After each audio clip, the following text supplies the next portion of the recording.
Cabinet కూర్పు కత్తి మీద సాములాగే ఉంటుందన్నారు ఎమ్మెల్యే గోరంట్ల బుచ్చయ్య చౌదరి. ప్రజల విశ్వాసాన్ని తాను ఎప్పుడూ బొమ్ము చేయనన్నారు.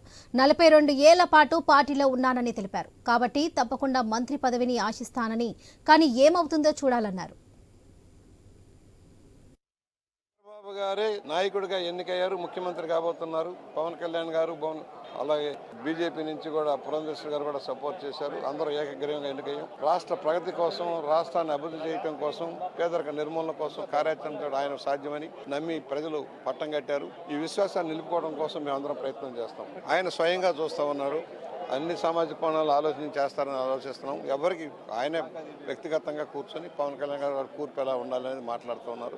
ఎవరికి కూడా ఎలాంటి సందేశాలు లేవు. రాత్రి తెలుస్తుంది, ఎవరికైనా తెలిసినా రాత్రి తెలుస్తుంది ఎలా ఉంటుంది, ఎంతమందిని పెడతారు, అదే కూడా ఈక్వేషన్లు అవన్నీ చూసుకొని ఎలా చేస్తారనేది మనకు తెలియదు. భారీగా గెలిచి 164 మంది శాసనసభ్యులు ఉన్నారు కనుక కొంచెం కత్తి మీద సాములాగానే ఉంటుంది కేబినెట్ పని. అయినా కూడా చూస్తారు, కొంత సమర్థత, కొంత పార్టీ కమిట్మెంట్లు, సామాజిక ఈక్వేషన్లను చూసి సర్దుబాటు చేస్తారని భావిస్తాను. 42 ఏళ్ళు పార్టీ కోసం నిస్వార్థంగా సేవ చేశాం.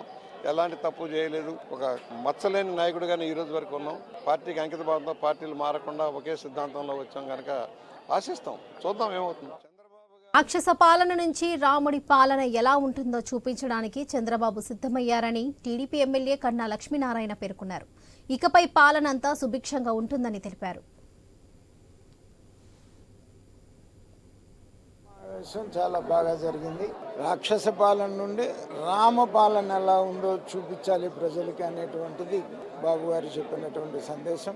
ఖచ్చితంగా అట్లా చేసి చూపిస్తారు. అది మంత్రివర్గ కూర్పు అంతా కూడా బాబు గారి ఇష్టం. ఫస్ట్ సమావేశం చాలా బాగా జరిగింది.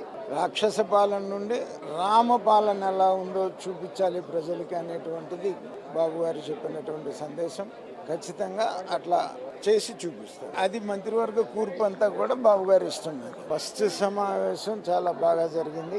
రాక్షస పాలన నుండి రామ పాలన ఎలా ఉందో చూపించాలి ప్రజలకి అనేటువంటిది బాబు గారు చెప్పినటువంటి సందేశం. ఖచ్చితంగా అట్లా చేసి చూపిస్తారు. అది మంత్రివర్గ కూర్పు.